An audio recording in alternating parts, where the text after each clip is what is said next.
ጎዳዩ ጎዳ የዋህ ምስኪን ነፍሰይ ተሓሚ ወለኹም አጸሊምኩም ስመይ ተጸለመ ንሕጅ እንዳሉ ሓቁ ምስተጋደስ ክደምቕ ይመስሉ ሕመዩ እምበር አታ ሕመዩኒ ሕመዩ እምበር ክሳብ ትፈልጡኒ ሕመዩ እምበር አታ ሕመዩ ድሕሪ ጊዜ ግና ምስለይ ክጋሃድዩ ዝበልኩም እናበልኩም ባሃውሪ ዓገብ ዝብል ተሰኣንኩ መስካሪ ፈጣሪ ሒዘ ኣስቅጥም ተበልኩ ኣይምሰልኩም ከምቲ ተሓሚኑ ዝኾንኩ ትዕግስቲ መራርያ ፍሪኣ ግን ምቁር ፍሪኣ ኣሚነ ብትሕቲኣ ዝነብር ዓለም እውን ከምኣ ዝሕመያ ትፈቱ ከይሕመ ዝፈርሐስ ተሰኒፍ እዩ ዝኣቱ ንጅግና እንታይ ትገብሮ ተኽፍኦ ተሓሚ ነዛ ንኽስዕሮ ምሳኣንካ ዓቕሚ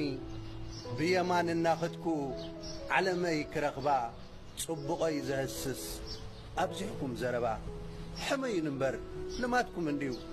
ኣኽፉኡን እምበር ልማትኩም እንድዩ ጸሎሎ ቕብኡኒ ልማትኩም እንድዩ ትፈልጥ የግን ጽባሕ በንጻሮ ከም ትንእዱ ፈጣሪ ይጽልኣኒ እምበር ዝምሕር ዝቐትል ሰብ ጸሊኡ ደኣ ኣየውስኽ ኣየጐድል ሕመዩ ጥራሕ ንጽቡቕ እዩ